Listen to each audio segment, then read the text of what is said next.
Can you feel it? Can you feel it?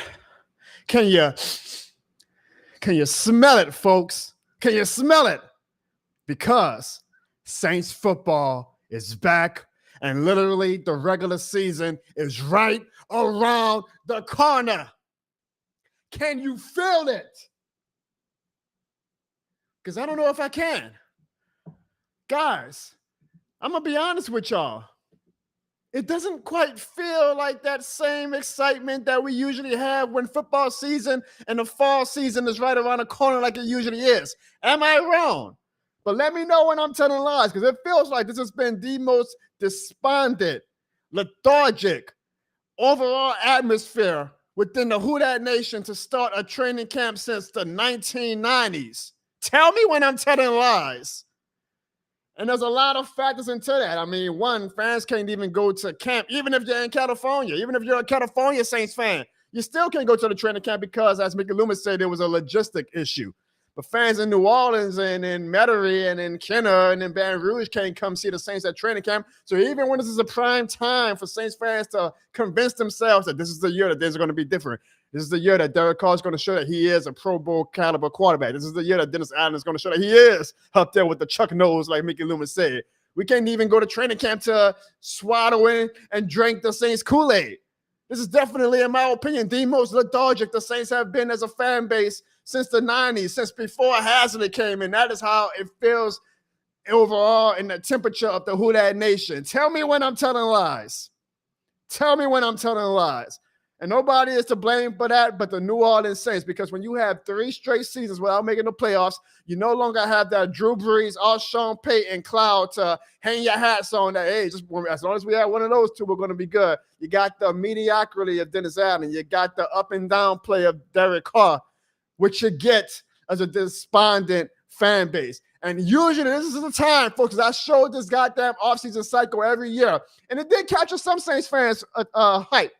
Clint Kubiak was that main move. Even a little bit of Chase Young got some of the fans hype. But even then, this is the time where even some of the most jilted fans start to get a little bit, a little bit antsy, right? Get a little bit like, it's football, y'all. It's the South. It's New Orleans, Louisiana. This shit is more than a game, right? It's football season. This is the time where we start saying, maybe we do have some faults. Maybe we do have some skeletons in our closet, but goddamn it, it's Saints football and we are ready. And I just do not get that feeling right now. Tell me when I'm telling lies, folks. Tell me when I'm telling lies. I think that this is the most despondent that the New Orleans Saints, the Who Dat Nation, the fan base has been since the 1990s. You can tell me when I'm telling lies, because I see it on Twitter. People are right now arguing not about, how many wins we're going to have. They're arguing about what our draft pick is going to be. They're arguing about when is Derek Carr going to get benched. They're arguing about this Dennis Allen survived the whole season. And even though the media is saying things are fine within the walls of Airline Drive and everybody in the front office is going about business as normal, boy, it sure feels like the atmosphere in the front office and with the team and the atmosphere with the Who Dat Nation is on 2 completely different story chapter books right now, folks. Tell me when I'm telling lies. Are you excited? Training camp has gone on for about a week now. Are you more excited about the beginning of the season, week 1, Carolina Panthers? Are you excited about that game today as you are a week ago? Or do you still not care? Because I feel like a lot of you guys, it's football, right? We're going to tune in, we're going to watch, but we're not as excited as we were a year ago. We're damn sure not excited as we were doing the whole Drew Brees, Sean Payton era. We damn sure ain't excited as we were doing the Jim Hazard, Aaron Brooks, Deuce McAllister, Joe Horner. At least they had one of the playoff games to their name, so we had some type of hope to hang our hat on too. Tell me when I'm telling lies. I don't think the Who Dat Nation is excited as we should be. And I think that might be a problem for Dennis Allen and the Saints if they do not get off to a fast start in 2024. I had the great Ross Jackson on my show. I had the great Chris Rose-Voglu on my show. I've talked to a lot of the Saints media who all continue to say that even as jilted and as angry as us Saints fans are, things are A-okay and nobody's on any hot seat or anything like that. Well, I'll say this. Boy, if we don't get out to a hot start or make the playoffs this year, we're going to see how hot these seats are. Y'all think it's hot right now in that Louisiana humidity summertime. It's going to get a lot hotter. It's going to get a lot harder. Trust me, a lethargic and despondent and a malcontent fan base atmosphere makes for a hot winter. Tell me when I'm telling lies. Ladies and gentlemen, welcome to the Jono Barnes Show, where they share more than a stream.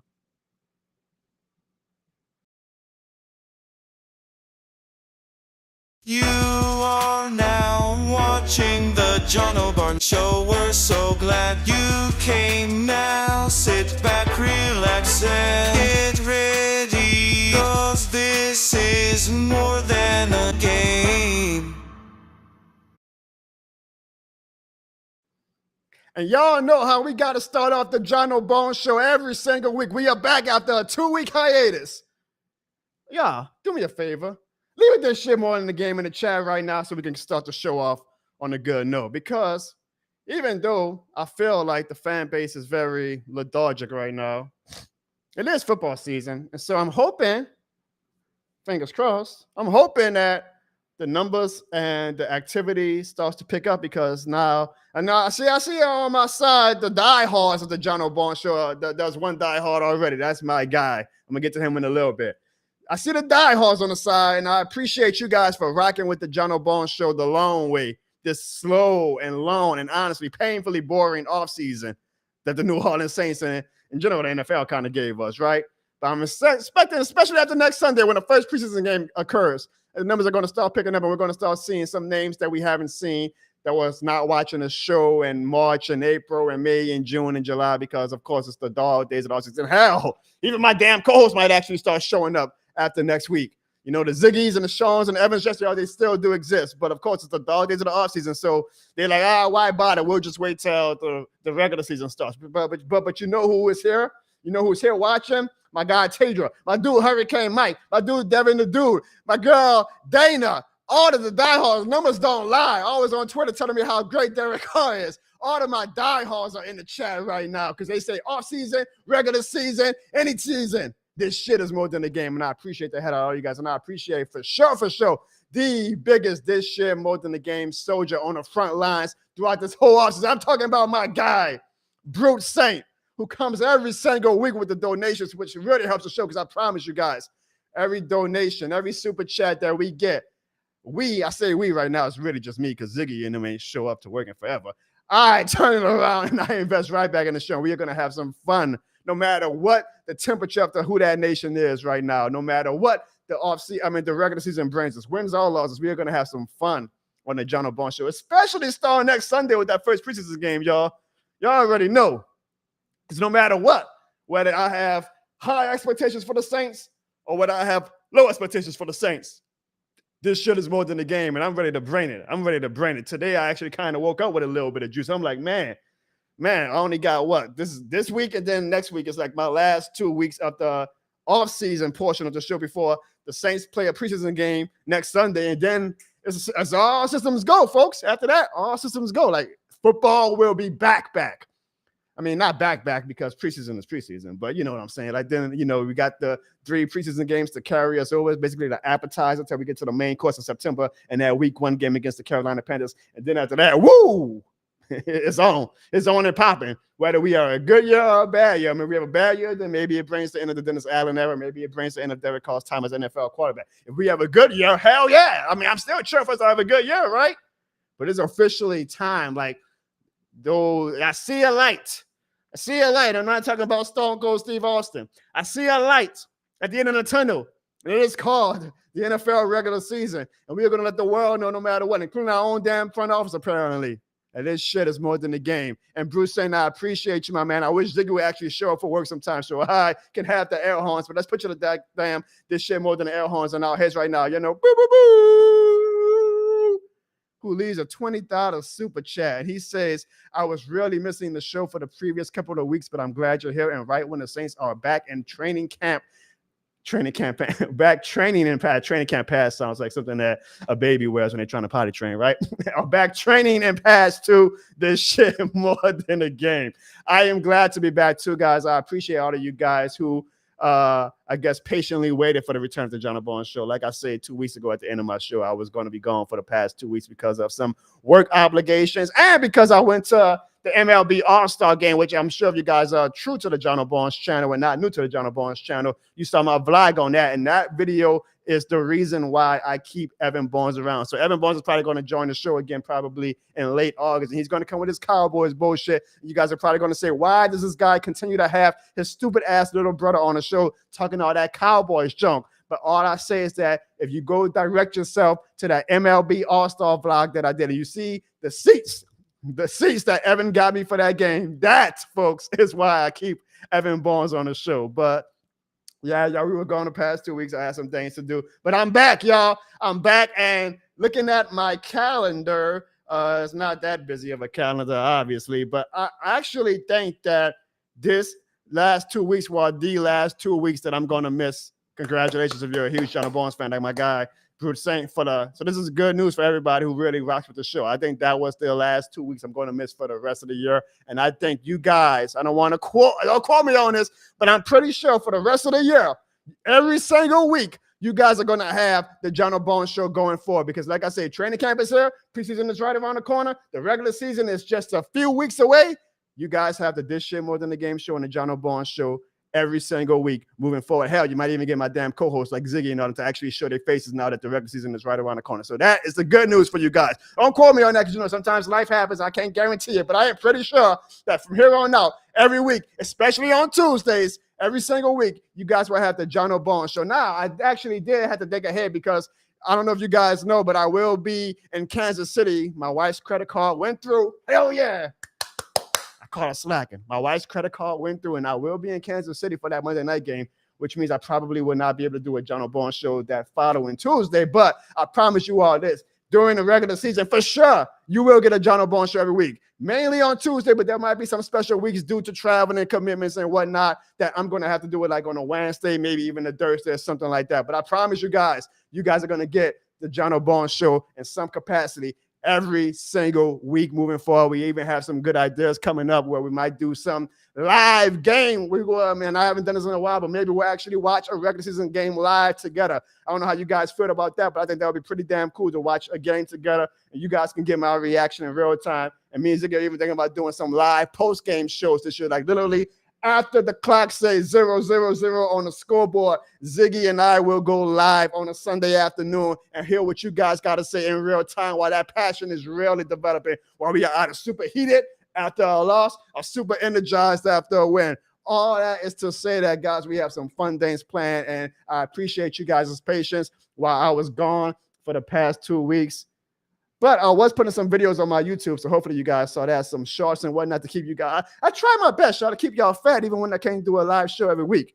I try my best, so hopefully you guys were able to enjoy the skits and the shorts and the MLB All-Star Game vlog that I did the past 2 weeks while I wasn't able to do my show. But do know, after these past 2 weeks have now been gone, I will plan to be on live every single week until the end of the year. And you know why? 2 reasons. 1, because this shit more than the game. And 2, and the main important part, is because you guys deserve it.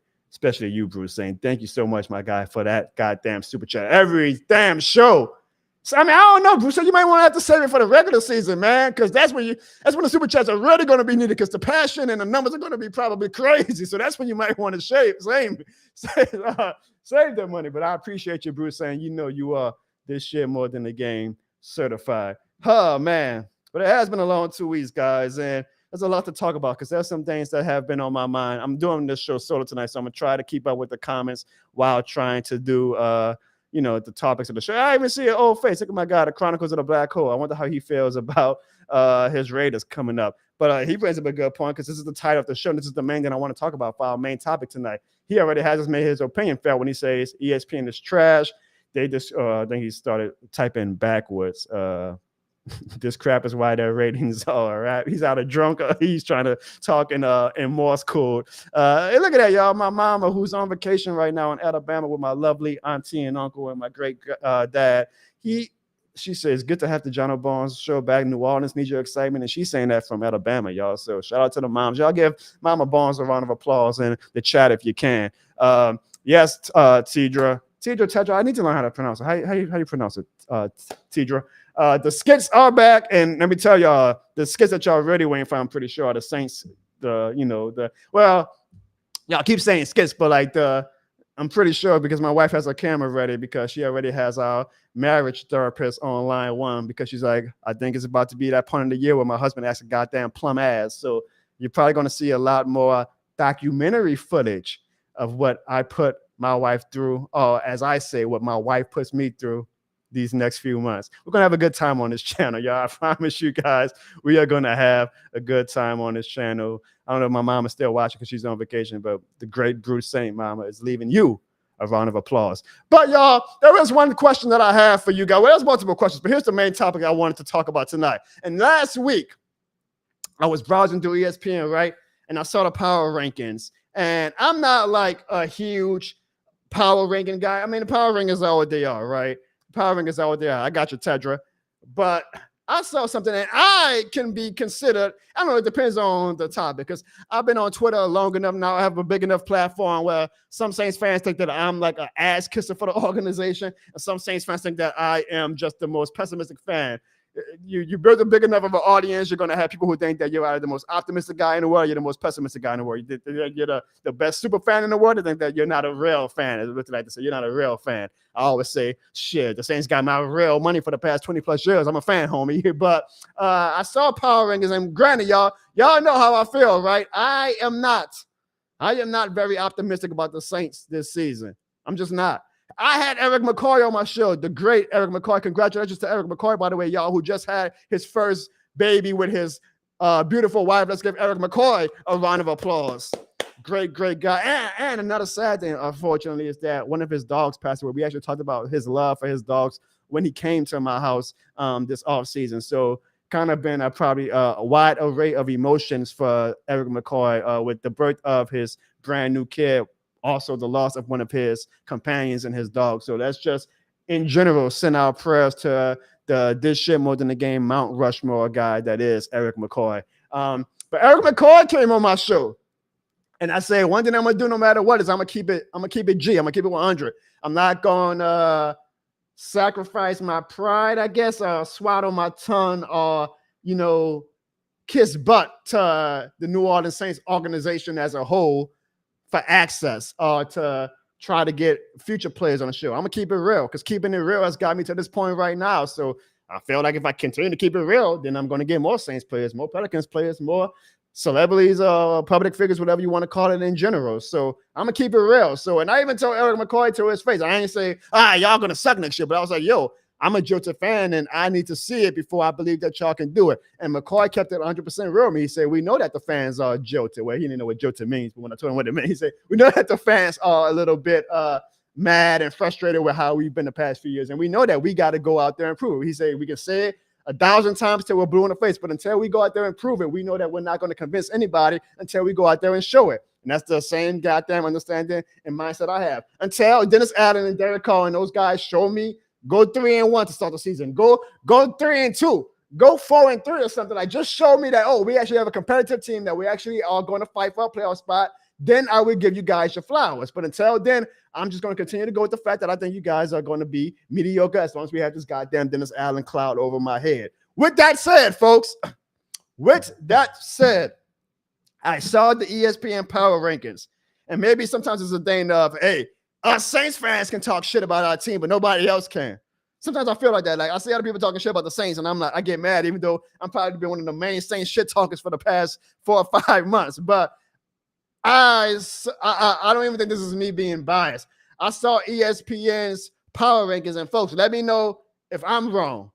But the ESPN people, they did a power ranking on essentially what teams from 1 through 32 have the best future going into the 2024 season. So essentially, if you're ranked number 1, that means that they think that for the next 5 to 10 years, you have the best future of all the teams, which was, of course, the Kansas City Chiefs because of Patrick Mahomes, right? As long as they got Patrick Mahomes, they're clearly going to be the best future going forward. I was shocked, y'all. Y'all see it on the screen right now. I was shocked to see the Saints were ranked 31.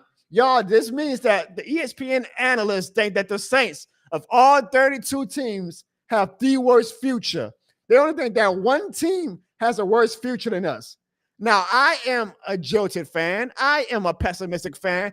But I'm like, I don't think that we are the 31st ranked team of the best futures.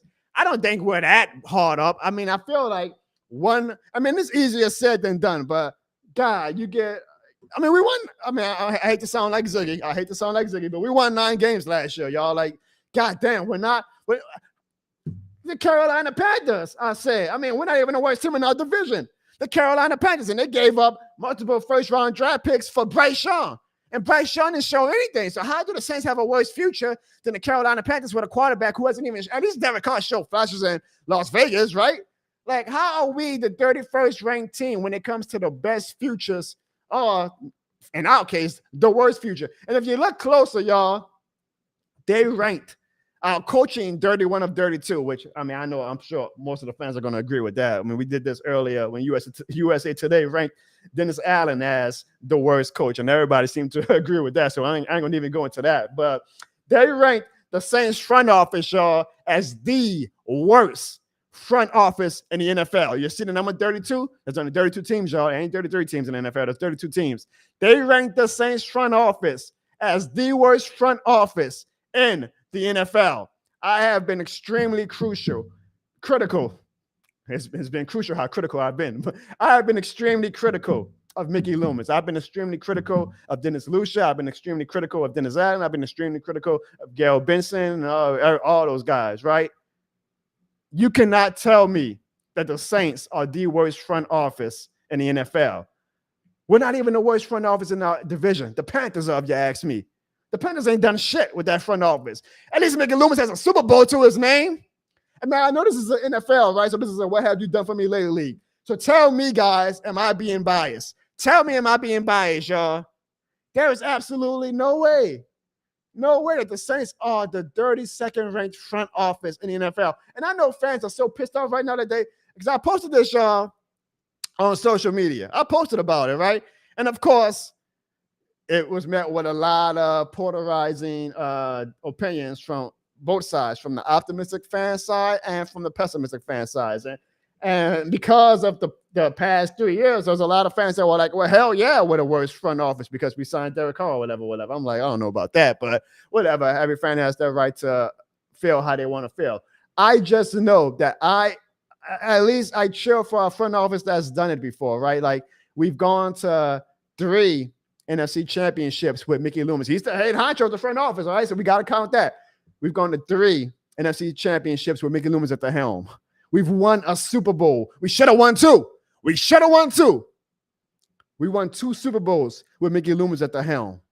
All right? Literally, and I know, again, like that, this is absolutely disqualifying the last 3 years, but from 2017 to 2020, we were the number 1 team in the league, except in the playoffs, unfortunately. That's when the Chiefs would take over, right? But from 2017 to 2020, we had the most regular season wins. Now, I know this is a future powering, right? And they're not asking about what have you done for me in the past. They're asking about what are you going to do in the future. I get that. But to have that data, to have that resume, to have that collateral to your name, and to be ranked the 32nd front office, goddamn. Let me tell y'all this. Do y'all think they will ever put the Patriots front office at 32? With all the Super Bowls and success they had, even though their future doesn't look as bright as it has in the past? So how are the Saints the 32nd ranked front office of all 32 teams when the Carolina Panthers are in our same division, trading up like 3 first-round draft picks for a first-round quarterback who ain't showed shit last year? And we have a worse front office than them? When did the last time the Panthers even made the playoffs? Where has the Panthers even showed to show that they have a bright future, period? Goddamn, we won 9 games last year. Now I'm about to start sounding like I'm a Mickey Loomis apologist. Now I'm about to start sounding like I'm a goddamn Saints kiss-ass person. I'm not. I just do not see the logic. I do not think the Saints are the worst goddamn front office in the league, and I damn sure don't think that we have the worst future or the 31st worst future. I'm as down as any Saints fan right now. Do not let this rant confuse you with the fact that I'm apologizing for the Saints or that I'm carrying the Saints water. That I think that the future is sunshine and rainbows, because I do not. I don't think our future is good. But it takes one goddamn Dennis Allen firing, if you ask me, to say, hey, things are on the up, right? Maybe is it because of the cap thing? Is it because that we always maneuver our cap in the way that these goddamn analysts and these cap nerds cannot stand? That they think that our future sucks? I just don't. I can't grasp it. And I saw Bruce say he doesn't care what the national media thinks. And I respect every fan that has that opinion about screw the national media. But at the end of the day, y'all, the national media is the national media. Like, that's the life, that the culture that we are in. It's like if you are watching politics right now, you can hate the national media all you want, but guess what? That's the main way a lot of people are going to get their news. If you want to watch this election coverage, you got to watch the national media. You can hate CNN, you can hate Fox News, you can hate MSNBC. They are the national media. That's what you got to watch. Now, I mean, there's local options. Don't get me wrong. Again, we just had the great Ross Jackson on our show. We got Chris Rose-Voglu. You got Nick Underhill. You got my guy Ryan Walker, Jeff Duncan, all the great New Orleans local sports writers. So obviously, we don't have to put all of our attention on national media, but a lot of the general audience gets their news and gets their opinions and gets their hot takes and all that stuff from the national media. So you have to give it a little bit of credence when you see what they're talking about with your team. And for them to say that we have the worst front office, I cannot get by that. And I am, again, one of the most pessimistic fans right now when it comes to this goddamn front office. But to say we have the worst front office, I mean, that's just hyperbole to me. I just don't get it. I don't get it. I really don't. Now, I can maybe see an argument about us having one of the worst futures because of our cap situation and because I guess we're stuck with Derek Carr for another year or two or whatever.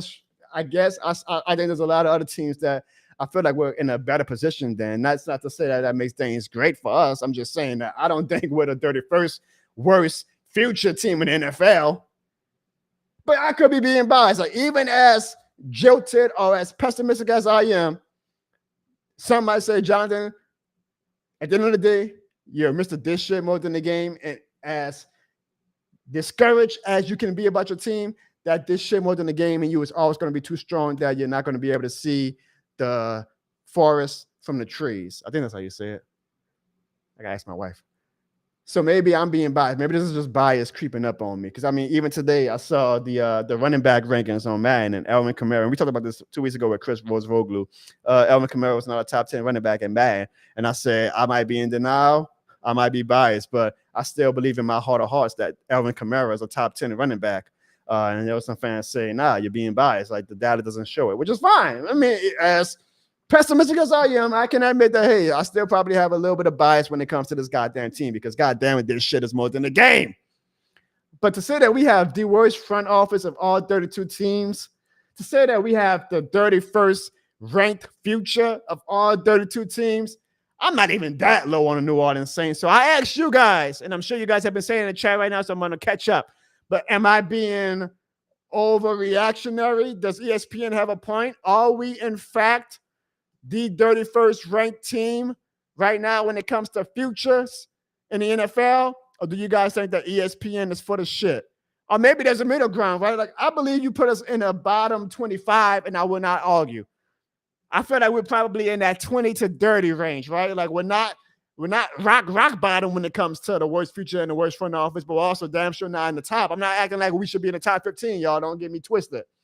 I just don't think that we are. I mean, goddamn, y'all. We won 9 games. I sound like Ziggy. I know. We won 9 games, y'all.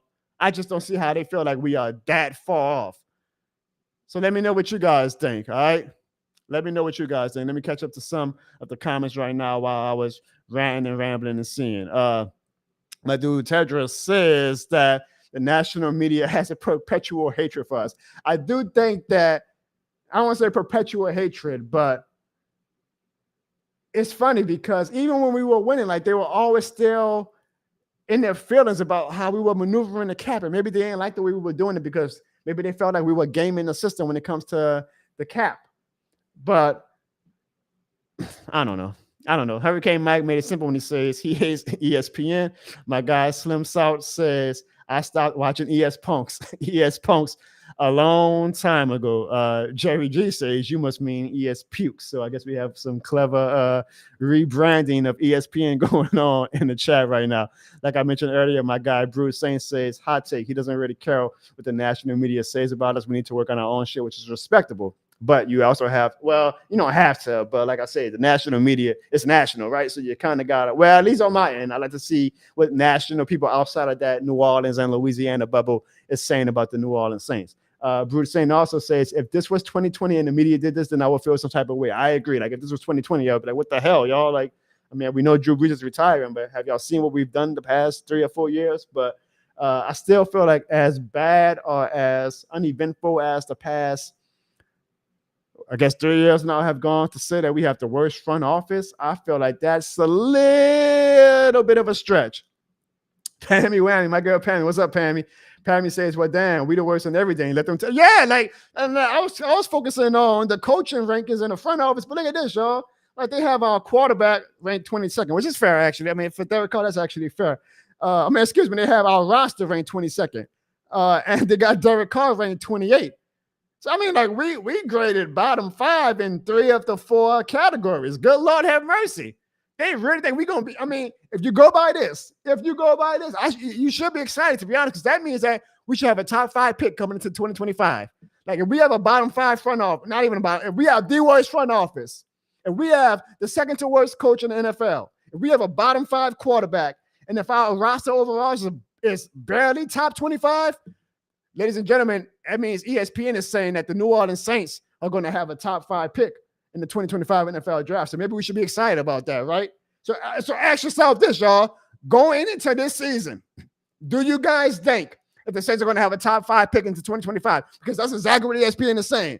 So that's what you have to ask yourself. Do you think that we are going to be so bad this year that we are going to have a top 5 pick next season? If you think we're going to have a top 5 pick next season, then you agree with ESPN's rankings. If you do not think that, even if you are upset and you think that we're going to be like, again, 8 and 9, 9 and 8 in that goddamn circle of mediocrity, I always say that we're not good enough to make the playoffs, but we're not bad enough to have a top 5 pick. But then that means you do not agree with ESPN's rankings, because that would mean that we should be ranked like 19 or 20 when it comes to the future.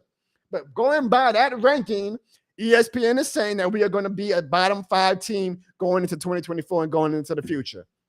So let me know in the comments. Do you think we're going to be a bottom 5 team this year, y'all? Do you think we're going to have a top 5 pick next year? Because if you do, then you agree with ESPN. If you don't, then you don't agree with ESPN. And that's what I don't agree with. I don't think we're going to make the playoffs this year. I hope I'm wrong. I've said this for the past 3 years. I'm tired of saying it. My apology will be as loud as my disrespect has been when Dennis Allen gives me a goddamn reason to apologize to him. But I damn sure don't think we're going to be a bottom 5 team either. If we are a bottom 5 team, Lord have mercy, we're going to have a lot of fun on this app. I'll say that right now. Slim South says, we know the national media. I feel like every fan base thinks that the national media hates their team. I feel like if you go on any team's Reddit or any team's message board or any team's portion of their Twitter, you'll hear the fans say that, oh, the national media hates us. I don't know if they might have their favorites for sure. Like, they love the big market teams, right? But I don't know if they necessarily hate us. I don't think they give us our credit when we deserve it. But I also think right now they're being a little bit overreactionary, in my opinion. Just my opinion. Bruce Saint said he agrees that there are some teams that are having the worst. Yeah, I'm not, again, y'all, don't confuse this segment. Don't confuse my analysis or rant with me saying, oh, the future is sunshine and rainbows. Like I say, my whole beef is that the Saints are stuck in this purgatory of 7, 8, 9 wins where we don't make the playoffs, but we're not good enough to get a top pick. So it's like we're just stuck in this goddamn mediocrity road for how long, right? But when you're stuck in mediocrity, that means you're going to be ranked. You should be ranked like 18, 19, 20, not bottom 5. I kind of wish we were. I felt that we were bottom 5 because I'd be like, hell yeah, we're going to be a top 5. A top 5 team in the draft. That means we're going to have a top 5 pick. We could get a quarterback of the future unless you think that Spencer Rattler's that guy. Like, I wish I did believe that, but because that's why I'm so pissed at the Saints. Like, I don't think we're bottom 5. I kind of would prefer to be bottom 5 right now so we can actually have some hope for the future. Right now, I think we're just stuck in this goddamn middle of the road pack thing. I don't like that. That's where we've been the past 3 years, middle of the road. So I don't see how ESPN has us bottom 5 when our beef as a fan base for the past 3 years has been like, goddamn, can we either be great or be bad? Saints, but this goddamn mediocrity shit ain't gonna fly forever. So I want to see ESPN's predictions. I mean, I'm sure they're going to do it in the next 4 weeks when the season starts about where they have the Saints finishing. Because if they don't have the Saints at 3-14 or 4-13 or whatever, I'm going to be pissed because I'm going to be like, how y'all have us in the bottom 2 future power rankings, but then y'all predicting us to go 7-10 or 8-9. Well, then, goddamn it, that doesn't mean we have one of the worst futures. That means y'all think that we're a middle of the pack team. A worst future is, oh, this team is going to have a bottom 5 pick for the next few years. Maybe I'm arguing semantics. I don't know, but I'm jilted, y'all. Y'all know me. I'm not a believer in Dennis Allen right now, making news by any stretch of the imagination. But I don't think we are that bad as ESPN is saying. Ebony, what's up? Ebony, I don't think I've ever seen you on the show before. So if you're new to the show, welcome to the Jono Barnes Show. Even if the Saints do good, they will have something negative to say. I mean, there's always going to be somebody with negativity. But I hear you guys' beef with the national media. My Coach Mac says ESPN is full of shit. I'm sure that seems to be the consensus in the Jono Barnes chat tonight. Hurricane Mike says, no, we can't have a top 5 pick. I mean, sometimes I see Mikey joking about being positive about the season. Then I see Mikey saying we're going to be 8 and 9. So I still don't quite feel, Mikey, where you coming at for the season. But we're going to do a Saints and NFL prediction show closer to late August when the season is about to start. And then maybe that's when you guys can let me know overall what you guys think is going to be our record and our outlook for the 2024 season. I agree with you completely, Slim Joan on. We are better than the Panthers. Yes. Now, that's not – don't get me canceled. Blame Eminem if you do, but that's like the world's tallest midget, right? Like, yay, we're better than the Panthers. But I agree. Like, I mean, God damn it. At least put the Panthers at number 32. If you're going to put the Saints at 31, and you're going to see we have the worst front office, at least put the Panthers below us because they haven't done shit. And they damn sure don't have anything to be excited about unless they still have some hope that, because Bryce Young is still young, that gives them a better future than the Derek Carr New Orleans Saints. I don't see it. I don't see how that logic works. I mean, again, at least Derek Carr has shown some flashes. Bryce Young didn't show shit last year. Ebony says when the Saints beat the Chiefs, that's when they're gonna toe. I hope, because I'm going to that game. So I hope. I don't know about that though, but I hope you're right on that, Ebony. I hope you are right on that. And Brute Saint says not only that, but if we or 8 or 9 wins every year, I'm afraid Mickey would think, okay, next year we can do it. Yeah, that's kind of how Mickey's been. It feels like for the past 3 years. Like, okay, we're not flaming out, so we can still, try to go for this pot of gold at the end of the rainbow. And we all know that there's no pot of gold at the end of this black and gold rainbow. But even though this offseason, it seems that the team at least finally took a bit of a step back and said we're not going to put all our poker chips in the middle. That's why it was one of the most boring off seasons in Saints history, if you ask me, which was bad for my content, but kind of good for the future because I'm like, okay, well, at least we're not like double down and then triple downing on bad contracts. We're triple downing on Dennis Allen, unfortunately, but we're not like signing these players who are like, oh, he's the final piece to us being a Super Bowl contender. We had a very, very boring, straightforward, no major signing offseason besides Chase Young, and we got him cheap on a prove-it deal. So I'm kind of glad for Mickey on that part. But we'll see. This is the year. I mean, there's no way. And I know I respect what Ross Jackson said about Dennis Allen not being on the hot seat, but there's just no way, man. There's no way that if we win 8 or 9 wins this season, and I know Ross said we got to get it in the context. Like, did we win 8 wins and Derek Carr went down in week 3 and we put up a fight and, J.K. Rattler showed promise, et cetera, et cetera. I mean, if we don't make the playoffs this year, context be damned. I know I'm speaking from emotion, not logic when it comes to that, but context be damned. If we don't make the playoffs this year, we gotta blow it up. See, if I had Zig on the show, I had to goddamn blow up sound effect, but I ain't got him. So that's my it's like a dynamite. We gotta blow it up. Clarissa, who joins from the other room of the Jono Barnes headquarters, says, what's happening with Michael Thomas? That's a good question. I asked that on Twitter about 3 weeks ago and got a lot of opinions. And I'm like, I cannot believe that Michael Thomas, up until this point, has not been signed by a team. I thought for sure some team would sign him on a prove-it deal. The same way we signed Chase Young on a prove-it deal, right? And when I asked the question about how the hell is Michael Thomas not signed yet, I had a lot of people saying, well, what you expect? He's always hurt. And I'm like, I get it. You're right. He's been hurt the past 3 years. He's obviously not the Michael Thomas from 2019, but talent in the NFL always wins. And when you have the resume that Michael Thomas have, you always are guaranteed at least one. You are guaranteed at least one last chance. Even Antonio Brown, for his crazy ass shenanigans he was doing, he got 1-2 last chances, right? Michael Thomas hasn't even got a last chance yet. Like, not even to prove it there. I'm assuming somebody's going to sign him maybe in September, something like maybe when a wide receiver goes down, a team is going to say, okay, we could kick the tires on Michael Thomas and see what he has. But I am shocked that we are in July. Damn near August. It's August. It's the second week of training camp. Michael Thomas is not signed. Like, is he that hurt that we don't know about, or did his reputation take that much of a hit, which is kind of deserved, if you ask me, for him going off on the team literally during the games last year and going off on Derek Carr during the playoffs. But I've seen players do much worse. I've seen players do much worse. And for the talent that Michael Thomas has, and again, I understand that some might say, well, he doesn't have that talent anymore, which is fine. But for the talent that he has shown, for the resume that he has, Offensive Player of the Year, All-Pro, Pro Bowl wide receiver in the past, usually one team says we're going to kick the tires on this guy and see what he has. So I am shocked. Mrs. Barnes, that Michael Thomas does not have even a training camp invite. Maybe he's being hard-headed. Maybe he's saying, I'm going to wait till the regular season starts and I'm not signing with anybody until late September. Maybe he's waiting for, that playoff push in November and he wants to sign with a contender if there's a contender that might be interested in having him. I don't know, but I am shocked that Michael Thomas does not have a team right now trying to kick the tires on him. But maybe there's some intel that I'm missing. And again, numbers don't lie. I get it.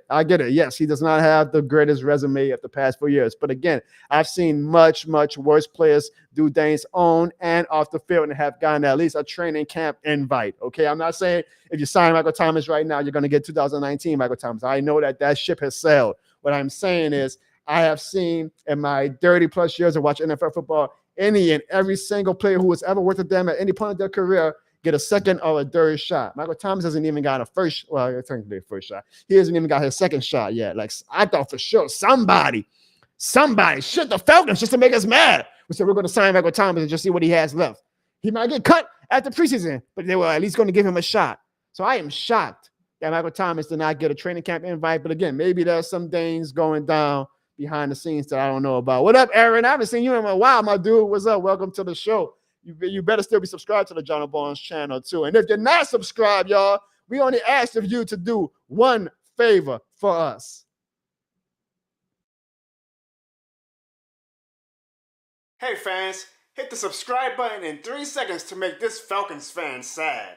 3, 2, 1.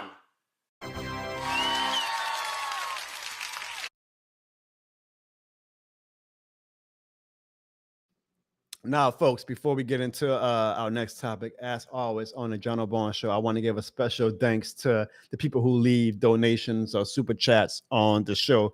We haven't done a show in 2 weeks, so this one is way past due. But to my guy, he's like a hard. Honestly, I might as well just call this shit more than a thanks to Bruce Saint segment. But Bruce Saint last show 2 weeks ago, he left the highest donation in the Jono Barnes Show history. He left a $100 donation. Are you kidding me? Whenever Ziggy joins the show, whenever Ziggy feels like this show is worthy for his time again, y'all, Bruce Saint, I hope you're on when Ziggy ever does come back, because we will give you the biggest goddamn delayed this shit more than the air horns ever. And you got the super chat today, so I ain't even got to update the graphic unless somebody else wants to leave a super chat, which would be really nice if you want to leave a super chat, folks. But Bruce Saint, as always, thank you for your super chat. Thank you for your kind and generous donation to the Jono Barnes Show. I believe one day that we will take this show to the next level. And I promise you, Bruce Saint, and all of you guys, but especially Bruce Saint, because Bruce Saint has really been showing out with the donations. You're going to be like, wow, that show was one of the best investments that I've ever done as a human being. So thank you, Bruce Saint. And remember, it's shit more than a thanks. All right, guys, for our next topic of the show, I kind of started talking about this in my opening rant today, and that was the atmosphere. And I appreciate you, Mikey. I appreciate every subscriber. I talked about the atmosphere of the Saints coming into the season, right? I tweeted this last week, and they got a lot of responses. And that comes with the territory. Now, my big audience on Twitter, I understand the Saints. So whenever I put any type of even 50% polarizing type Saints opinion, I know that I'm going to get a lot of opinions from all sides. So I said, man, this has got to be the lowest bit of excitement the Saints fans have felt coming into the season since the 90s. I elaborated on that earlier today in my opening show rant. I told y'all, tell me when I'm telling lies, and I still mean that right now. Y'all tell me when I'm telling lies.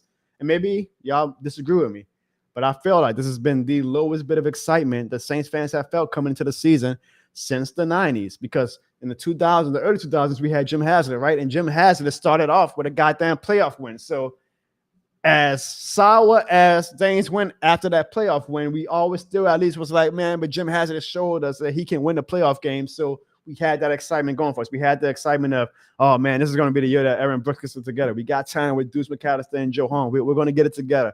And that team always teased us, right? So we had excitement going up until 2005 when things really just shit hit the fan with the Katrina year. Then we got Sean Payton. We got Sean Payton and we got Drew Brees. And we all know how that went, right? From 2006 up until 2020, it was always excitement. It was always excitement. Like, there was never any downpour. Even during those 7-9 dreaded seasons, there was always excitement about the Saints going into those seasons because we had goddamn Sean Payton and Andrew Christopher Brees. And then when Drew Brees retired, we still had Sean Payton and we had the Jameis Winston hype. Oh, Jameis Winston, the former Heisman winner, #1 overall pick, threw 5,000 yards. Jameis is going to get it right in New Orleans under Sean Payton. We had that excitement. And even when Sean Payton left, the Saints did a masterclass PR the past 2 offseasons with Dennis Allen where, oh, we're going to sign Jimmy Graham. We're going to sign Tyrann Mathieu. We're going to have Michael Thomas come back.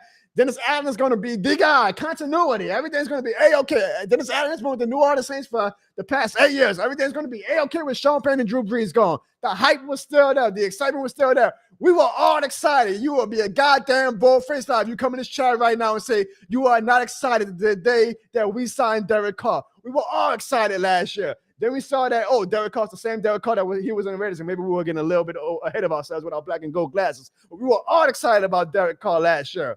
And then finally last year, Saints fans got fed up with the bullshit. They were like, okay, y'all, this is going on 3 years now. Y'all have had us hyped up for the past 3 years. We're done with it. We're done with the Dennis Allen bullshit. We're done with Derek Carr. We're just done with it. We are done with it. Thus, since the 1990s, y'all, tell me when I'm telling lies. Tell me when I'm telling lies. This is the absolute lowest the Saints fan base has been going into a season. I remember when the first day of training camp was on Twitter, fans were hyped. Every single tweet you would see, if you were a Saints fan and you follow Saints personalities, hype, Saints hype, Saints hype, Saints hype. Man, training camp started last week. It felt like it was a regular ass summer day. I'm like, wait, the training camp even start today? Why is nobody talking about it? Saints fans are not hype. I stand on that. And not every fan. I'm not talking for every fan. And I hope fans know that because some people are like, oh, speak for yourself. Well, yeah, it's my Twitter. Of course I'm speaking for myself, right? I'm speaking in generalizations, yes. I'm not speaking for every goddamn Saints fan. I know there's a portion of Saints fans who are excited. I'm not saying that. It's always going to be the excited Saints fans. It's always going to be the passionate Saints fans. Let them tell you, it's always going to be the quote-unquote real Saints fans who are excited every year no matter what. I'm not saying that. I'm saying overall. You cannot convince me otherwise that this is the lowest that the Saints fans have felt coming into a season since the 1990s. I just don't see any hype. And there's a lot of factors into play. The main reason being Dennis Allen, right? The main factor being Dennis Allen. Fans don't believe in Derek Carr anymore, and we have not made the playoffs the past 3 years. But I also mentioned this underrated part earlier on my show when I was ranting. Because the team is in California and decided that they weren't even going to attempt to try to work out logistics so that fans could come to watch them, even if you are in California, to watch training camp, that just makes the fan base even more lethargic. That makes the fan base even more despondent because they're like, well, goddamn, we can't even go see the team in training camp and get ourselves a little bit hyped up, right? Like, all we got to rely on right now is the video clips from the official team social media account and from the reporters.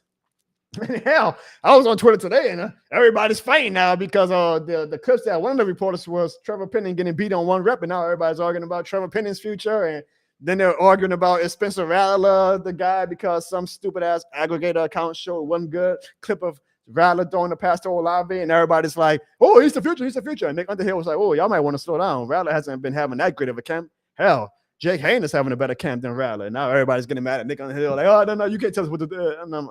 I mean, that's fanaticism, right? But all that to say, they're arguing. We're not talking about Super Bowls. We're not talking about winning the NFC South.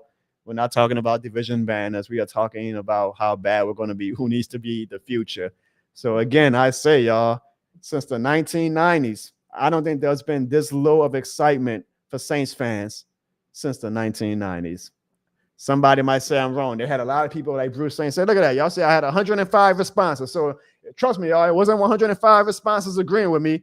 It wasn't 82 retweets agreeing with me. Some were quote tweets saying, this guy doesn't speak for me, yada, yada, yada. There was some fans saying, no, I'm excited, which is fine. Again, I'm not condemning anybody who is excited. I'm not saying that every single Saints fan is lethargic right now and not excited or discouraged about this season. I'm just saying in general, you cannot convince me otherwise that fans in general of the Who Dat Nation are excited about this season, and it's gonna be more obvious when we actually have excitement again. Like whenever that year comes, maybe it's next year, maybe it's 2026, who knows?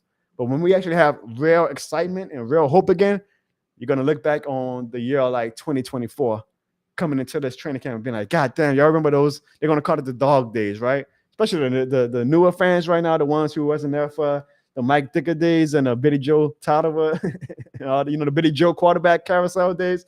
Right now, this is like hell to them, right? So they're really going to look back on 2023, 2024 and be like, man, y'all remember how bad it was back then? But whether you're an old fan, whether you're a new fan, I stand by the fact that since the 90s, this has been the lowest bit of hype and excitement for the New Orleans Saints. And again, 2000 to 2005, we had Jim Haslett hype. He won the playoff game his first season, right? So he had that excitement and he had that cloud, at least. He had that goodwill over his head. He brought us our first playoff win in history. He always had that goodwill over his head that we gave him the benefit of the doubt. Then we had Sean Payton, who came in year one and took us to the goddamn NFC Championship with Drew freaking Brees. So from 2006 to 2020, it was a goddamn it was probably the peak of our fanaticism. It's probably going to, I hope I'm wrong. I hope that we have better days ahead, but it could go down as the peak of Saints fanaticism when we had Sean Payton and Drew Brees. And every single year, whether we ended the season in the NFC Championship game, whether we ended the season 7-9, we went into the next season having hope and excitement because we knew that we had Drew Brees and Sean Payton. And then the past 3 seasons, we had excitement because the Saints were really good and doing some PR to get the fans excited. Oh, we got Jimmy Graham. Oh, we got Tyrann Mathieu. Oh, we signed Derek Carr. Oh, Dennis Allen and Jameis Winston, they've been with the system for the past 2 years. They're going to do just fine, even though Sean Payton and Drew Brees are going. We still had that excitement. But last season is when we finally hit that breaking point that there was no bit of PR, there was no bit of hype, that no player, unless they signed, I don't know, Lamar Jackson became a free agent or something. There was nothing that the team could do to get this fan base excited. Like, the fan base is over it. And now it's basically the Saints got to win. The Saints got to win for us to be excited. Like, we're not going to go by quotes from the players. We're not going to go by sound bites. We're not going to go by hype tweets and hype video packages and all that bullshit. They got to win, y'all. They got to win. If the Saints go 3-1, that excitement will come right back. We are nothing if not a passionate and loyal fan base. You win, you show us that you're playing hard, you show us that you care, we are going to win. We are going to love you right back. It's a cliche saying, but it's true. If you love New Orleans, it'll love you back. We're damn sure if you win in New Orleans, we're going to love the shit out of you right back, right? So just win. Win. Beat the Panthers. Beat the Cowboys in week 2. You beat the Cowboys in week 2. I promise you, Dennis Allen, you're going to have a lot of naysayers calling you the man. And you keep winning with this hard-ass schedule, you're going to have some believers. That excitement and that hype is going to come back. But as of now, as of July 30th, 2024, there has not been a lower bit of excitement going into a season than there is right now since the 1990s. I stand by that. I absolutely stand by that. But let me know, do you guys agree in the comments? Bruce Saint. Because Bruce Saint always, by the way, leads the super chat show, he's always going to get first dibs on the comments we highlight. Now, granted, this is a slow part of the off season, so there ain't many comments. How was that? There ain't many comments to sort through. But I'm sure when the regular season starts, we're going to have a lot more fans, right? Like, I mean, it's human nature. Like, if the Saints lose a heartbreaker to the Cowboys, I'm probably going to have 100 people join the Jono Bone show that Tuesday because everybody's going to be passionate and it's a recent news story. So everybody's going to want to talk about it. But during the dog days of the offseason, I mean, obviously, the numbers ain't crazy. But Bruce Saint, no matter what, because of the kind and generous donations he's given to the show, is always going to get first dibs on the comments that we highlight. And when we start having comments throughout the show that we can't even keep up with, I promise you, Bruce Saint is going to be one of the ones that we make sure to highlight because of him being this shit more than the game certified. And Bruce Saint says, I saw that. Front office truly does not care about the fans if they ain't making any efforts to let the Saints fans watch training camp. Shady doing. He ain't talking about my dog Shady. He's saying that the Saints front office is being shady. I think they just didn't care. Now, I mean, you could argue that on its own merit. I just think they were like, we ain't got time about it. We don't think there was enough fans in California to justify working out logistics to have fans come to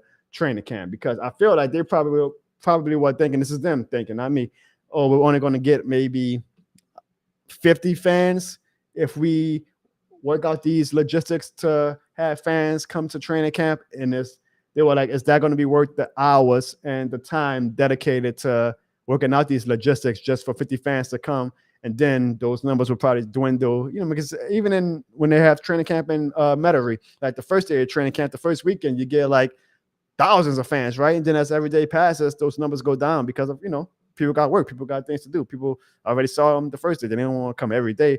So I'm sure, this is my thing, I'm just guessing, I could be wrong. I'm thinking Mickey Loomis in the front office was like, it ain't really worth it if we're only going to have a small amount of fans, probably for one practice. And then after that, it's going to be, like the easiest game of hide and seek you could find, because there's only going to be like 20 fans in a stand. So it's not worthy of us going through the logistics with that. But what that leads to is even more despondentness. I don't know if despondentness is a word, but it is now. It leads to even more despondentness with fans, because they're like, well, damn, we can't even go see our team. So it's kind of like it all adds up, right? It's like a totem pole, just keeps adding up of things that's making this fan base like, I don't care about this team right now. From the corner of my eye, I see we have a Atlanta Falcons fan in the chat. Welcome back to the basement, where you guys will know all about the basement, seeing that you guys are Atlanta Falcons fans. So, and you see, that's the thing. You tell us, welcome back to the basement. We are back in the basement. You guys have never left the basement. Get that right. Get that right. Coach Max says that it is unexciting. It is. And I'm not saying that means the team is going to be garbage. I hope they prove us all wrong. But right now, as of July 30th, it is unexciting. No, I'm seeing. I appreciate you guys are all going at this Atlanta Falcons fan. Y'all keeping the spirit alive, because the season starts in a month. So we need that energy. Bruce Saint says, how you build culture and excitement is easy. You win. I mean, it's easier said than done, but that's obviously what every sports franchise. You win, the money goes up, the excitement goes up, the hype goes up. You just got to win. So why does Mickey Loomis continue to put his stock in Dennis Allen? I don't know. But, hey, if he believes, all they got to do is win, and they will get that excitement and all of the hoopla and ultimately money back from this fan base. Numbers don't lie, says, and I appreciate you watching on Twitter. Numbers don't lie. The Saints have owned everybody in the NFC South the last month. Now you're gonna need to explain that, because one, the last month of the season has been July. It's the off season. How can you own somebody in July? I want to own them in September. I want to own them in October. I want to own them in November and December. I don't give a damn about owning them in July. You don't hang banners in the Superdome for the off season champs. So you damn sure to hang banners in. Oh, we own the NFC South in July. Okay, so you gotta explain that. Numbers don't lie. Slim Jono. I wish I had Ziggy for the air horns, but with a super chat of $5, and it doesn't even leave nothing but a heart and a balloon. That's just on YouTube's graphics. But thank you, Slim Jonah. So again, y'all, for everybody who leaves a super chat, which means I'm going to have to update this graphic. So congratulations, Bruce, saying you're going to have some company on a This Shit More Than a Thanks graphic next week. But every super chat that we get, and Slim Jonah will now join this leaderboard, Mount Rushmore, whatever you want to call it. It's sexy graphic for sure. Every super chat we get, we invest right back into the Jono Barnes Show. And I promise you guys, we're going to do some fun and exciting things for you guys this upcoming Saints season. And I'm going to travel to some cities in opposing territory, walking into the lion's den, essentially. But I'm doing it for you guys, to give you guys the content that you deserve, because we don't know what type of content the Saints are going to leave us on the field in 2024. But I promise you guys one thing, you guys are going to have a Super Bowl winning content team in the Jono Barnes Show this upcoming 2024 New Orleans Saints season. I see my cousin Coach Mack in the chat. Hey, Coach Mack, are you going to join me and your fellow cousins and brothers in Dallas when we go take over Cowboy Stadium? Because as jilted as I am, y'all, as jilted as I am, I will be in Dallas in week 2 acting a plum ass and saying this shit more than the game. And I'm going to let them Cowboys fans know. Up until that scoreboard says 0-0-0, where they probably might beat us. But up until that point, I'm going to let them know This shit more than a game. And even if they beat us, and they might beat us, they probably will beat us. I'm sure they are going to be the favorites to beat us. I'm still going to let them damn Cowboys fans know that this shit more than a game. And every donation that people like Slim Jono and Bruce St. Lee's, that is going to go right back into giving you guys that type of content so you guys can see us give the Cowboys fans their comeuppance in September, especially one Evan Barnes. Like if we go 1-16 next year, this may sound sacrilegious. I don't give a damn what the Falcons sweep us. But if we could beat the damn Cowboys in week 2, just so y'all can see in real time, because y'all know he's gonna be with me. Y'all know I'm gonna record him. Evan Barnes' reaction to that victory, it's gonna make it all worth it. It's gonna make every single thing worth it. I see you, Chad, watching on Twitter. What up, Chad? We're just shooting the shit, man, talking about some Saints offseason topics as we get ready for a preseason game next Sunday. I see my guy D, who is this shit more than the game certified, in the chat saying the Saints should pay us to go watch the games at this point. Yeah, that would be nice. That sure would be nice. Numbers don't lie. Clarified himself and says, in the last month of the 2023 season, he's saying that we owned the NFC South to end the season last year. And we technically we did, because we beat the Bucs and we beat the Falcons, and we always beat the Panthers. But unfortunately, it still was not enough, because the Buccaneers, off of the technicality, made the playoffs. So it's nice to, if you want to hang on that momentum, all for it. Numbers don't lie. Y'all, Numbers don't lie is a very optimistic fan, a huge Derek Carr believer. I got no problem with that. I respect it. I applaud it. I hope that he can stand on his totem pole, on his soapbox in October and November and say, what now, y'all? I told y'all. I want him to come on the show in December and say, what you got to say now, Jono? What you got to say now, Jerry? What you got to say now, Hurricane Mike? What you got to say now, D? What you got to say now, Bruce Saint?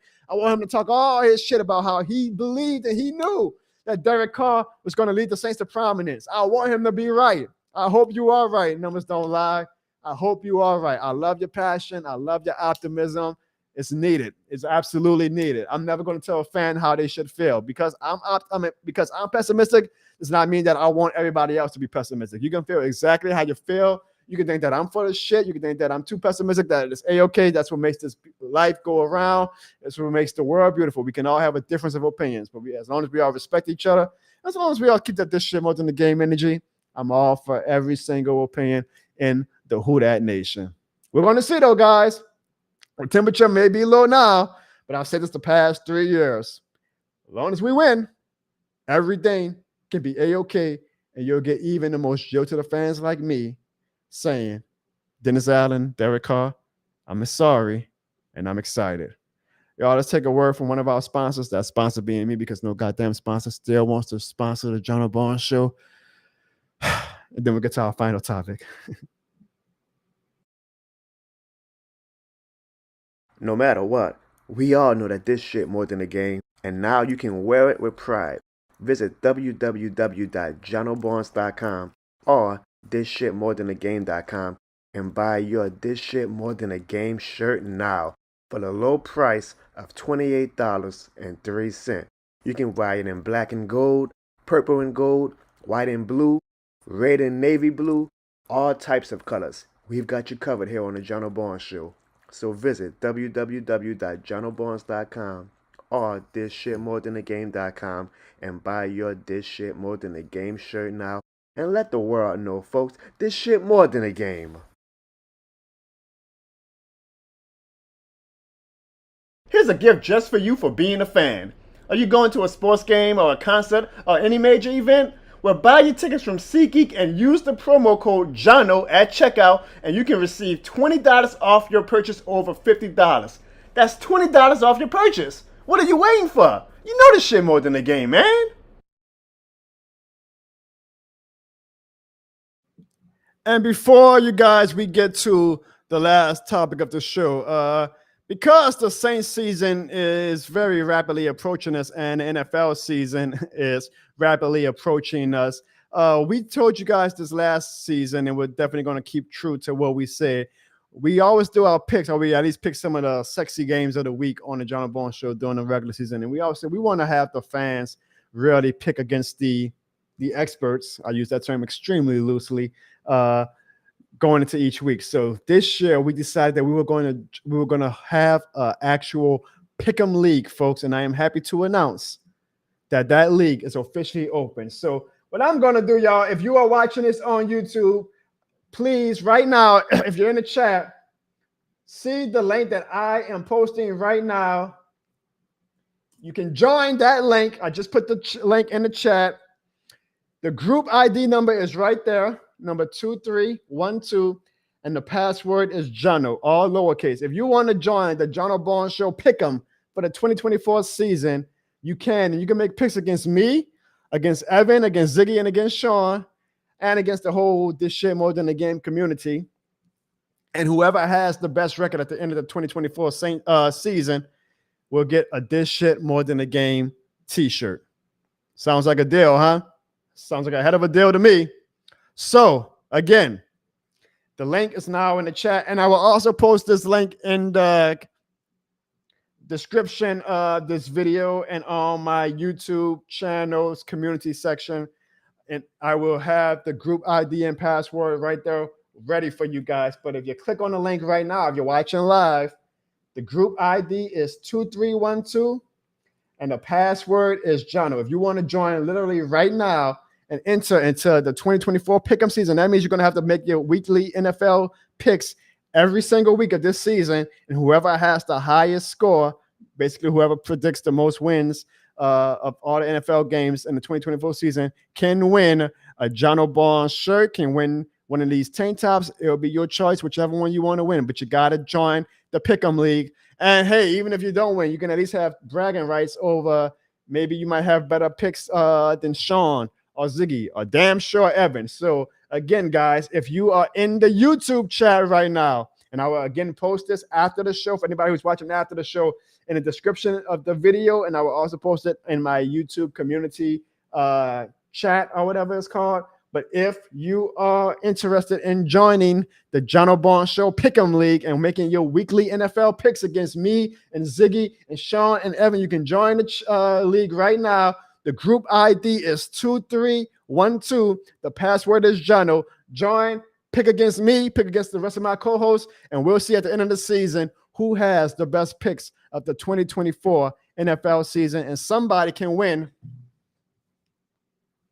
a cool tank top or shirt like that. So join now. Hit me up on Twitter if you need the link privately, and I will make sure you guys have it. But you guys see it, right? It's in the chat box right now, and I'm going to post it on my YouTube chat general community page and in the description of this video below after this show goes off the air, where you guys can join. Put in the password, put in the group ID. You will be entered into the Pick'em, and make sure you make your picks with us every single week for the 2024. And if I knew you were going to be in, Bruce Saint. I knew you were going to be in, Bruce Saint. I hope. All right, well, Bruce, you ain't even got to win it, Bruce, but just make sure you have better picks than Evan. Just make sure you have better picks than Evan. All right, y'all, for the final topic of this show, I don't know if y'all saw, I mentioned earlier today about the Madden rankings, and I was a little not disturbed, but I was a little, I guess, perplexed that Alvin Kamara is really not seen. Thanks, Chad. If you're watching on Twitter, just go on the YouTube link. I'll probably post it on Twitter too, but for now, it's in the YouTube link, YouTube page for the Pick'em League. But I was a little perplexed about Alvin Kamara was not seen as a top running back anymore. But boy, was one former New Orleans Saint, Chauncey Gardner Johnson, perplexed that he was not a top 10 safety on Madden. So, of course, Chauncey Johnson, being Chauncey Gardner Johnson, he had to tweet about it. You guys can see the top 10 rankings right there, or you can at least see the top 8 safety rankings. You see at number 5 is the great Tyrann Mathieu, right? Number 1, unfortunately, is Jesse Bates. I'm sure Derek Carr is going to dap him up about that too. But these are the top safeties in the NFL, according to Madden. And Chauncey Gardner Johnson was not on the list. Chauncey Gardner Johnson was not happy about that. And he tweeted, "I got replaced by number 5." And he's talking about Tyrann Mathieu. In parentheses, he says, "You see where they at. Number 7 could not live up to the hype." He's talking about Kevin Byard, who went to the Eagles, and Eagles still didn't do anything last season. The rest, I got way more ball production. So when is Madden dropping? So he essentially was shitting on every single safety on this list and saying that he's better and he should be the best safety in the league. I disagree. And I like Chauncey Gardner. I actually still like Chauncey Gardner Johnson. He's one of those players that when he's on your team, you love him. when he's not on your team, you hate him. Well, he's not on my team anymore, but I still like him, and I get that. I'm not going to be I'm not going to be I don't know, hypocrite and be like, well, I love it when he's doing it in black and gold, but now that he's not in black and gold, I hate him. Like, I still like Chauncey. I like that he's an instigator or whatnot, but even I had to call him out on this one. I was like, dude, you can hope to have 75% of the career that Tyrann Mathieu had. And I don't even know why you would take a shot of all these safeties on the list. Why would you take a shot at Tyrann Mathieu? You say that you got replaced by Tyrann Mathieu. Technically, that's not true. You did not get replaced by Tyrann Mathieu. Technically, you got replaced by Courtney Roby. If we're being honest. So I don't know why you're coming at Tyrann Mathieu. But you say you got replaced by Tyrann Mathieu, and you say, you see where they are at now. I said this on Twitter. I say, Chauncey, let me tell you, there's a ton of reasons why the New Orleans Saints are where they are right now. I promise you, Tyrann Mathieu is not even in the top 50 of why the New Orleans Saints are where they are right now. So please, if you're going to try to make an argument that you're better than Tyrann Mathieu, use something better than, well, look at where the Saints are right now. Please, my guy, please. I appreciate that you have a chip on your shoulder. I appreciate that this is the attitude that made you get to this point in the first place, so you're going to continue to keep that attitude. I appreciate that you are a happy instigator. You like to play that Dylan Brooks role, that Tony Allen role. Like there's certain players in sports leagues that are always just going to be that knucklehead, hardhead instigator role. And like I say, when they're on your team, you love it. When they're not on your team, you want somebody to put them on the ass. I get it. But if you're going to come at Tyrann Mathieu, you better not miss. If you're going to come at Tyrann Mathieu, you better come up with something better than, oh, because the Saints are bad right now, that shows that I'm better than Tyrann Mathieu. Hell no. Come on, Chauncey. And I'm a supporter of Chauncey.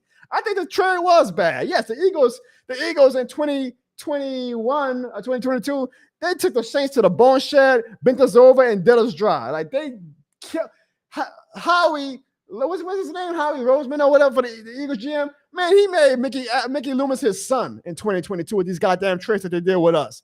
There's always that meme that the Saints fans post where Marshawn Lattimore is a daddy and Mike Evans is a baby. The Eagles fans can easily post a meme where Howie Lord, whatever his name is, their GM as the daddy and Mickey Loomis as the son, because goddamn, the Eagles bent us over. Excuse the vision, but they just whooped us in trades in 2022. But I can promise you one thing. Tyrann Mathieu is not the reason Chauncey Gardner-Johnson why the Saints are where they are right now. And, of course, Tyrann Mathieu, the word got to him that Chauncey Gardner-Johnson was talking a little bit of shit. So Tyrann, I mean, he's from New Orleans, right? We all know that Tyrann is this shit more than the game embodies. So he came back and said, I never hated on nobody. That's why I'm blessed. Beautiful way to live, Tyrann. Sometimes, I know it's 2024. 2024 feels like the year of the hate, right? Look at Kendrick Lamar on Drake. Look at this upcoming election season with both sides just absolutely hating the shit out of the other side. Tyrann Mathieu kind of lives a very healthy lifestyle, saying, I ain't hate on nobody. I'm blessed. I ain't even worrying about that, right? Now, notice the time mark. Now, when I took the screenshot, it was 5 hours ago when he had said, I never hated on nobody. That's why I'm blessed. This was yesterday. I took it when he had tweeted that 5 hours ago. But then 4 hours later, because then 1 hour ago when I took that screenshot, Tyrann Mathieu must have sat back and be like, you know what? Hell with that. I got some more things to say. So Tyrann also said, he's talking in third person. That's when you know you mad, when you talk in third person, right? Or that's when you know you the shit. Like, Stone Cold can talk in third person. The Rock can talk in third person. Tyrann Mathieu started talking in third person. He said, Tyrann Mathieu living off name, but every time someone posts a list, I'm usually on it. If you a hater, just say that. And for the record, my down season will get some dudes paid $40 million. Talk your shit, Tyrann. Talk your shit. Stay dangerous. And yes, the last 2 seasons for me have been fairly disappointing from he went on to say, my perspective, but I still did the damn thing. This is a ball, though. This is one of the best balls I've ever seen from a football player. That man say, my down season would get some of you guys paid $40 million. Woo! That is a bar. Tyrann. That reminds me when Eminem told MGK, my worst records are platinum selling records for you. Like, come on now, there's levels to this, is what Tyrann is saying. There's levels to this. But Tyrann wasn't done. You see, 5 hours ago, Tyrann said he ain't hating on nobody. He's blessed. But Tyrann had some time to marinate on. He was like, hell with that. Tyrann continued, and he said, 32 years, Joe, and I'm still here with 3 exclamation points. So you know he was mad. And I got more miles on my legs than any defensive back in the NFL. I've been doing this shit since Sean was in middle school. You should salute me. Damn. I know he wanted to put the N-word after that, but he was probably like, I got to be a little PG-13 for the Twitter audience. And then he followed it up by saying, I'm grateful I was raised by Patrick Peterson, another great LSU player, and Larry Fitzgerald, the most inspirational DB of our generation. I'm pretty sure he's talking about himself. He's saying that he is the most inspirational DB of his generation. Now, eat the cake, anime. If y'all ever watch What's Love Got to Do with It, y'all know what he's talking about. So I want to know what you guys think about this Twitter war between CGJ versus Tyrann Mathieu. And I saw earlier in the chat, someone put that it was a bad trade when we let CGJ go, which is fine. I don't mind that, but we're not talking about that. We're not talking about the Saints getting rid of CGJ. We are talking about this specific topic of, was CGJ correct in going at Tyrann Mathieu? And I think hell no. Like I said, there's a lot of reasons why the New Orleans Saints, Chauncey, are in the predicament that we are in right now. Not one of them is because of Tyrann Mathieu. So that is, you can come to a debate and you might even have some good arguments or some good data on your side. But if you come with the worst argument to start off your debate, they're going Joe Biden you, brother. They're going Joe Biden you. I mean, let's just be honest. I'm not trying to get politics into this, but Joe Biden has a much better resume than Donald Trump. But that one bad debate performance, and they were like, get your ass out of here, Joe. Get your ass out of here. So come on, CGJ. You might have some arguments about being a top 10 safety, but you better come with a better argument than, well, the Saints suck, so that's why I'm better than Tyrann Mathieu. That ain't going to fly. That ain't going to fly, brother. That is not going to fly.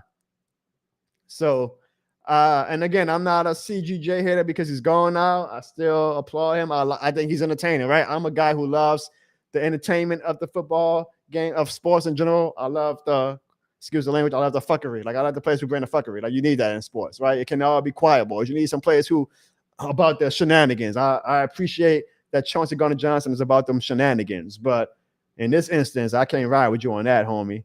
Especially against a local New Orleans legend like Tyrann Mathieu. And even if he was correct, even if Chauncey Gardner-Johnson in 2024 was better than Tyrann Mathieu, you got to come with a better argument than, well, the Saints suck, so I'm better than Tyrann Mathieu. No, it does not work that way.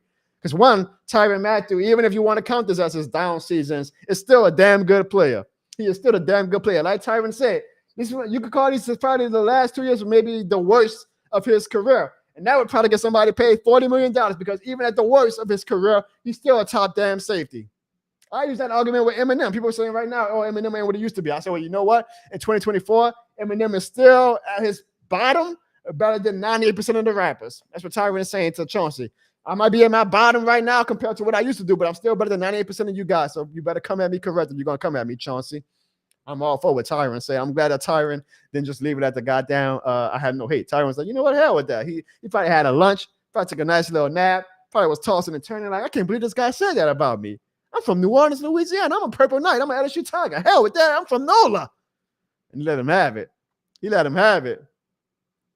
So, yes, them John, he blamed, I don't know if he blamed Tyrann or he was like blaming Tyrann as being a part of the reason why. I'm basically saying that, oh, because the Saints don't have me now. That shows how good I am compared to Tyrann, but it was just a horrible, horrible, horrible argument. A horrible argument. My guy Chad says a man with a chip on his shoulder is a dangerous man. Absolutely. Like I said, I don't mind CGJ constantly having that attitude. I don't mind him being offended that he was not made it in the top 10 rankings on Madden. Feel that way. But if you come and you call out the players who were on that list, you better have some better arguments than, oh, the Saints suck, so that's why I'm better than Tyrann Mathieu. It don't work like that. It does not work like that. The Saints do suck right now. Does that mean that give me a random running back? Who's the Bucs running back? James White. Is James White better than Alvin Kamara because the Saints suck right now? No, you can't use the team argument. So don't get me started on the. I should have never mentioned the Eminem thing, Bruce, because I could get started on that. I could go another hour with that. But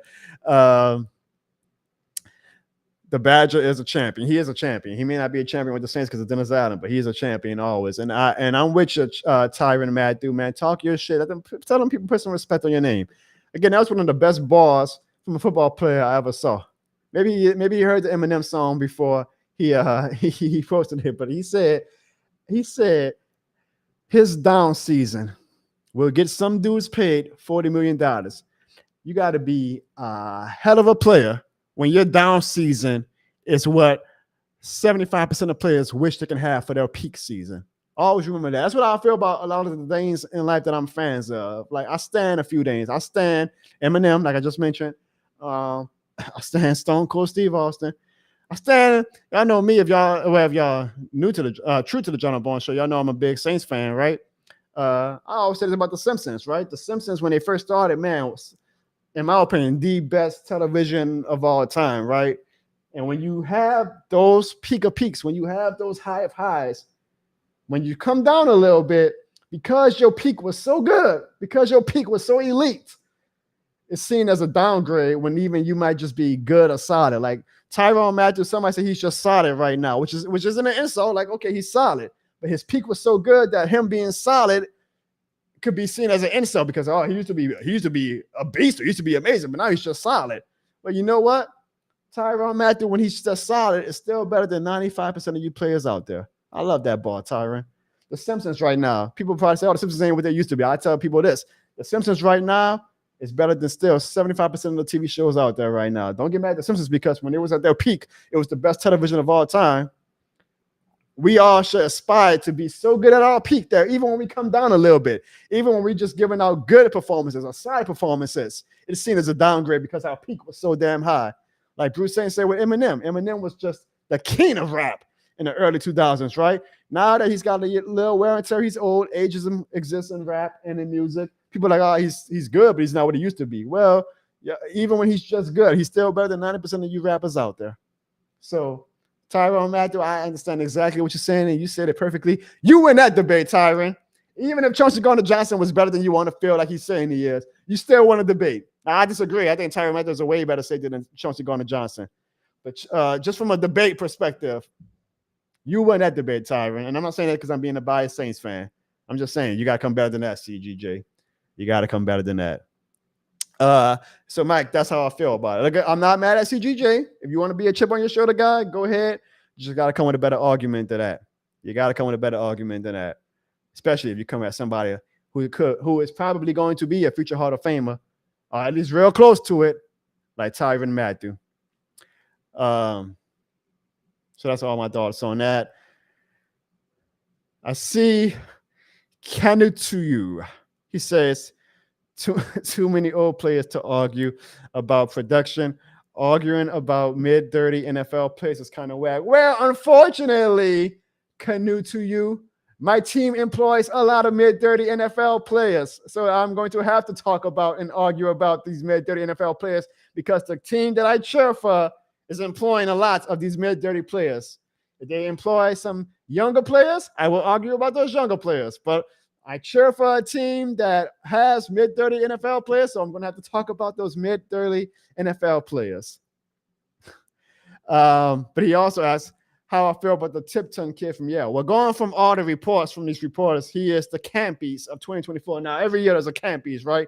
Some wind up being great, like Marcus Colston. Some never never even sniff the field in the regular season. So we'll see if Tipton is going to fall in that line of camp beasts. But he seems like he is definitely having a better camp than someone like A.T. Perry, who the team is hoping to take that number 3 wide receiver spot and grab it by the horns and take it. But it seems that this Tipton kid is outperforming everybody not named Chris Olave and Rashid Shaheed. So he's definitely going to be one of the players next Sunday that I am going to watch very closely to see if his practice production leads to game production. Because if he has a good game in preseason next week against the Arizona Cardinals, I believe we're playing, it's going to be interesting. It's going to be interesting. One thing about the New Orleans Saints is that we are not afraid to give chances and to give player spots to undrafted free agents. If you perform in practice and if you show that you have potential to be a player on the field, if you have that dog in you, the New Orleans Saints are a franchise that they'll be damned if they drafted anybody high or anything like that. They say,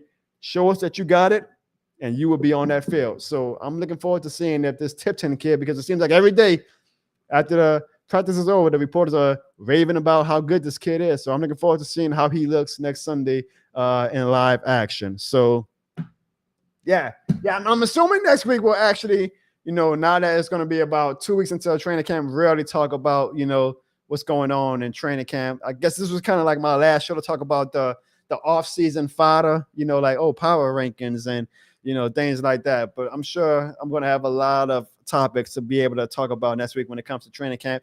And then not this Sunday, but next Sunday, we have our first NFL preseason game for the New Orleans Saints. And we are really finally going to have some actual, live news, relevant news to talk about with the New Orleans Saints. So I'm excited, y'all. I'm excited. I don't think the fan base is, but I love me some football.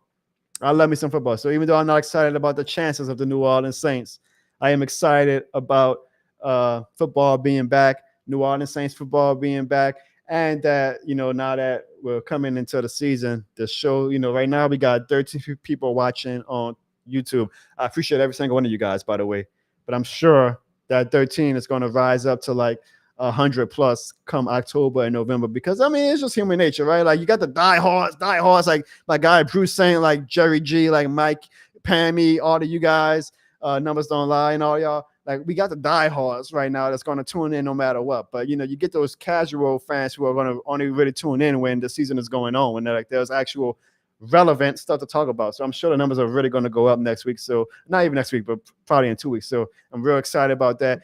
Case in point, like I say, my damn co-hosts like Evan, Sean, and Ziggy, like they pick and choose when they want to come on in the offseason, which is fine. Ain't like I'm paying them. So, but I guarantee you, like, when that season starts, they're going to suddenly want to be on every single week because, it's the regular season. Football is here. We can actually have some more substantial conversations. Right now, they're just like, I'll show up when I want to show up, which is fine. They got their own lives. I'm not trying to sound like I'm like condemning them. I'm just saying, like, that's just human nature. Like, people are going to tune in more when, like, CNN right now, Fox News, their ratings are going through the roof right now. Why?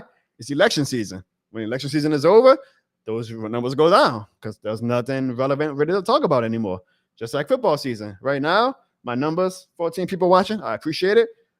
It's the off season. Things are going down. I guarantee you when preseason comes on, I guarantee you when the regular season starts, the numbers are going to go up because, hey, it's a regular season.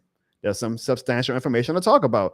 I might go live next Sunday after the game. I'll probably have 14 people waiting in the waiting room before I even go on because they're going to want to talk about what they just saw from the New Orleans Saints. That's just how it goes. So I'm excited about that. I'm excited that the numbers are about to grow, and it's going to be on me, Jono Barnes, to continue to build the foundation of this show and get some more Jerry G's, to get some more Chads, to get some more Brute Saints, to get some more Hurricane Mikes, to get some more Pammy Whammies, to get some more, to get some more Coach Max, to get some more Slim John, to get some more Ebony's, to get some more Slim South 504s, to get some more of y'all to want to tune in every single week, no matter what.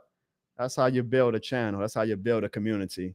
But always remember, the people who are watching right now and the ones who watch all throughout this offseason, you guys were and are the foundation for the Jono Barnes Show. And you guys are this shit more than the game certified. So I appreciate you guys for joining in tonight. We had a great show, man. I appreciate you guys for always leaving your opinion, for keeping it real with me. I appreciate the hell out of all you guys. Bruce Saint, Slim Jonah, and thank you for the super chats. Bruce Saint, I appreciate the hell out of you, man.